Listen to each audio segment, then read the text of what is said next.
Labdien, mani sauc Viktors Baraviks. YouTube'ā mācītājs Viktors. Esmu Rīgas Centra Kristus draugs mācītājs. Draugs mājaslapas adrese ir www.rckd.lv.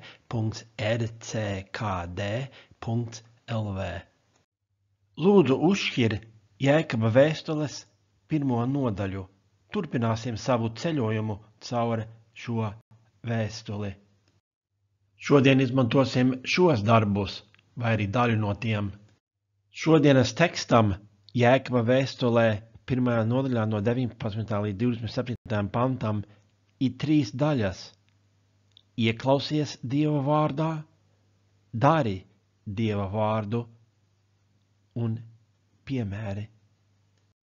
Mācītāja predikis attiecās uz fakta un ticības attiecībām. Tas, ka jūs sēžat manā priekšā šajā baznīcā, viņš teica, ir fakts. Tas, ka es stāvu runājot no šīs kanceles, ir fakts. Bet tikai ticība man liek noticēt, ka kāds klausās. Īstenībā baznīca ir Dieva cilvēki, nevis ēka. Paula Lietana grāmata citē Emersonu. Runājot, tu saki to, ko jau zini, bet klausoties, tu iemācies ko jaunu. Jēkaba vēstules 1. nodaļā no 19. līdz 21. pantam ir rakstīts: jums jāzina, mani mīļotie brāļi, ik viens cilvēks, lai ir nasks klausīties, bet lēnīgs runāt un gaus dusmoties, jo cilvēka dusmas nerada Dieva taisnību. Tādēļ atmetiet jebkuru nešķīstību un visu to, kas ļauna vēl atlicis, un lēnprātībā saņemiet jūsos iedēstīto vārdu, kas ir spējīgs izglābt jūsu dvēseles. Šie panti uzsver Dieva vārdu saņemšanu sevī. Ik viens cilvēks, lai ir nasks klausīties. Lēnprātībā saņemiet jūsos iedēstīto vārdu. Tātad ieklausīsimies Dieva vārdā. Mums ir jālasa, jādzird Dieva vārds, bet mums tas ir jāklausās tā, lai mēs to saņemtu sevī. Bet lēnīgs runāt, vēlme nepārtraukti runāt, pamācot citus, ir trauceklis. Vai pietiks laika uzklausīt Dieva vārdu? Salamana pamācības grāmatas 17. nodaļā no 27. līdz 28. pantam ir rakstīts, kas prot muti turēt, tas kaut ko jau zina, kam vēs prāts, tas sapratis.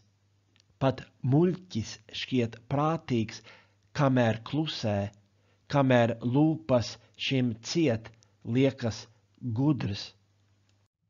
Barklī komentārs norāda, bet kādam izcilam valodniekam reiz izteica šādu komplimentu: viņš var klusēt 7 valodās. Gaus dusmoties, jo cilvēka dusmas nerada Dieva taisnību. Trauceklis ieklausīties Dieva vārdā ir dusmas. Strīdīgi, pretrunīgi noskaņoti cilvēki spēj būt runīgiem. Katrā gadījumā dusmas nenoskaņos mūsu sirdis Dieva vārda saņemšanai, izņemot, ja ir dusmas pret grēku. Salamana pamācības grāmatas 14. nodaļas 29. pantā ir rakstīts, kas gaus dusmās, tas dižens saprašanā, kas ātrs garā, tas izcils muļķībā. Barklī komentārs norāda, mīlestības nots balsī vienmēr atstās lielāku iedarbību nekā dusmas, bet, kad dusmas pāraug pastāvīgā īgnumā, sašutumā un piekasīgā buršķiešanā, tas atnes vairāk ļauna nekā laba. Es esmu redzējis, kādu postu mīlestības trūkums un dusmas atnes. Tādēļ atmetiet jebkuru nešķīstību un visu to, kas no ļauna vēl atlicis.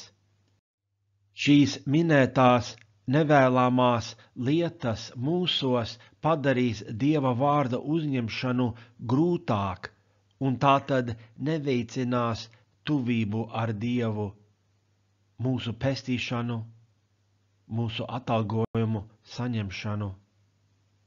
Vēstules Ebrejiem 5. nodaļas 11. pants brīdina, par to mums būtu daudz ko runāt, bet ir grūti darīt to saprotamu, tāpēc, ka jūs esat kūtri palikuši dzirdēt.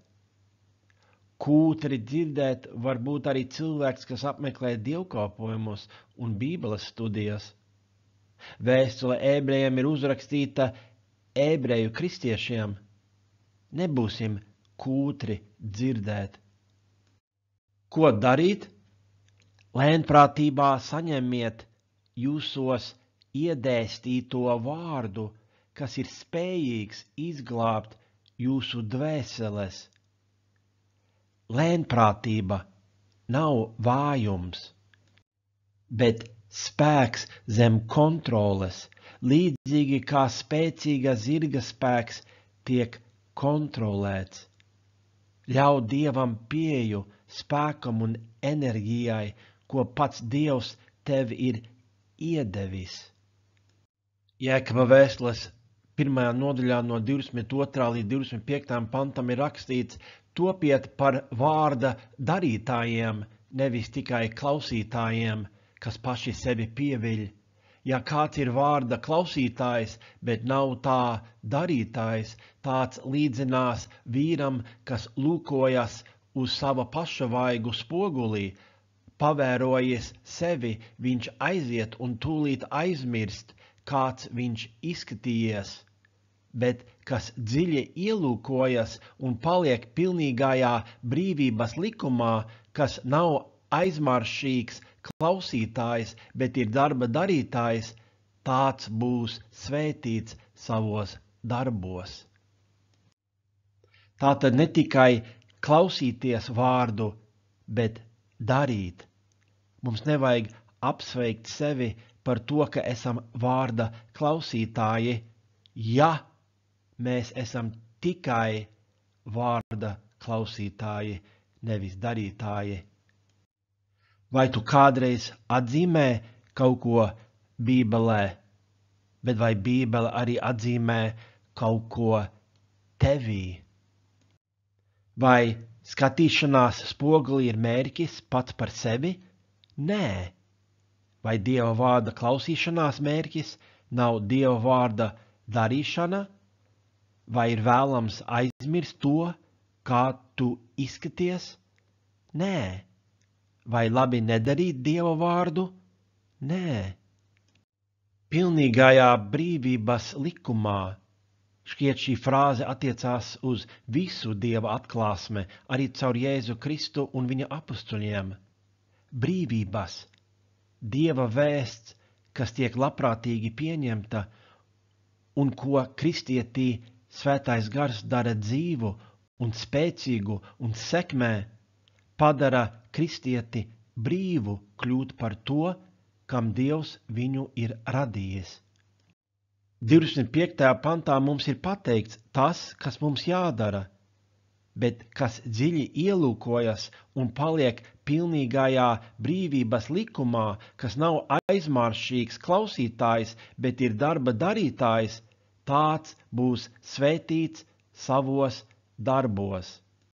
Kad tu lasi vai dzirdi Dieva vārdu, vai tev ir reakcija kā Jesejam, Jesejas grāmatas 6. nodaļas 5. pantā, un es teicu, vai man, pagalam es, jo man nešķīstas lūpas un mītu tautā, kam nešķīstas lūpas, bet manas acis nu skatījušas ķēniņu pulku kungu. Un Pēterim Lūkas evangēlijas 5. nodaļas 8. pantā, to redzēdams Sīmanis Pēteris nokrita Jēzus priekšā uz ceļiem un sacīja: Kungs, ej prom no manis, jo es esmu grēcīgs cilvēks. Un Ieba grāmatas 42. nodaļas 6. pantā: tāpēc noliedzu sevi un nožēloju pīšļos un pelnos. Tā var būt veselīga reakcija, ja mēs atceramies Dieva mīlestību un žēlastību. Jēkaba grāmatas 1. nodaļā no 26. līdz 27. pantam ir rakstīts: ja kāds iedomājās, ka viņš dievbijīgi kalpo Dievam, bet savu mēli nesavalda, viņš māna savu sirdi. Tāda cilvēka kalpošana ir tukša. Tīra un neaptraipīta kalpošana Dieva un Tēva priekšā ir šāda: apraudzīt bāriņus un atraitnes viņu nedienās un sargāt sevi no šīs pasaules nešķīstības. Mums ir atgādināts ieklausīties Dieva vārdā pa īstam, darīt Dieva vārdu pa īstam. Tagad mums ir doti piemēri. Mums būs savaldīt savu mēli. Jēkabs runā par cilvēku, kas apgalvo, ka dievbijīgi kalpo Dievam, taču Dievs caur Jēkabu saka, ka šī cilvēka kalpošana ir tukša, jo šis cilvēks nesavalda savu mēli. Jēkabs nesaka mums, kā šis cilvēks nesavalda savu mēli. Ļaunprātīgi kritizējot, aprunājot citus, vai caur nešķīstu valodu, caur negodīgu, melīgu valodu? Vienalga kādas detaļas, šī cilvēka reliģija ir ārišķīga. Šis cilvēks ir pārliecinājis sevi, ka kalpo Dievam, bet īstenībā nekalpo, jo nesavalda savu mēli. Mēle atklāja, kas ir sirdī. Mateja evangēlija 12. nodaļā no 34. līdz 35. pantam Jēzus saka: jūs oģu dzimums, kā jūs varat labu runāt paši ļauni būdami, jo no sirds pilnības mute runā. Labs cilvēks izdod no labā krājuma labu, un ļauns cilvēks izdod no ļaunā krājuma ļaunu. Otrais piemērs. Tīra un neaptraipīta kalpošana Dieva un Tēva priekšā ir šāda: apraudzīt bāriņus un atraitnes viņu nedienās. Vecajā tulkojumā: pieskatīt bāriņus un atraitnes viņu bēdās. Apciemot, rūpēties par viņiem. Īsta reliģija maina cilvēku. Vecajā derībā Mihas grāmatas 6. nodaļā no 6. līdz 8. pantam ir rakstīts: ar ko lai nāku kunga priekšā, kā man zemoties augstajam Dievam, vai man nākt ar sadedzināmajiem upuriem, ar gadu veciem teļiem, vai kungam patiksies 1000 aunu un 10 000 eļļas straumju? Vai man pirmdzimtais jādod par savu pārkāpumu, manas miesas auglis par manas dvēseles grēku?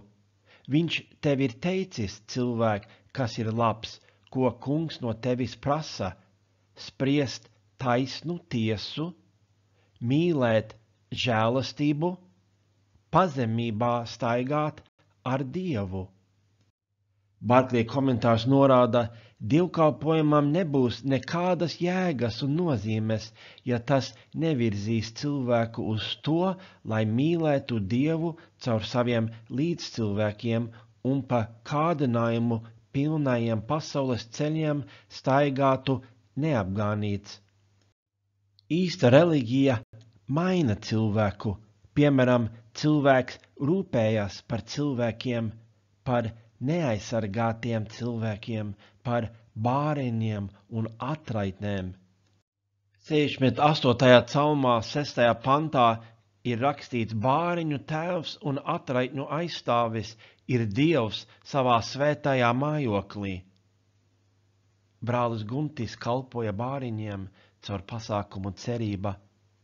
Guntis kalpoja ieslodzītājiem, kā arī citiem. Dievs to darīja caur Gunti. Īstā reliģija mīlestībā pret Dievu un tiem, kas radīti Dieva līdzībā, izpaužas darbībā citu cilvēku labā. Trešais piemērs – un sargāt sevi no šīs pasaules nešķīstības.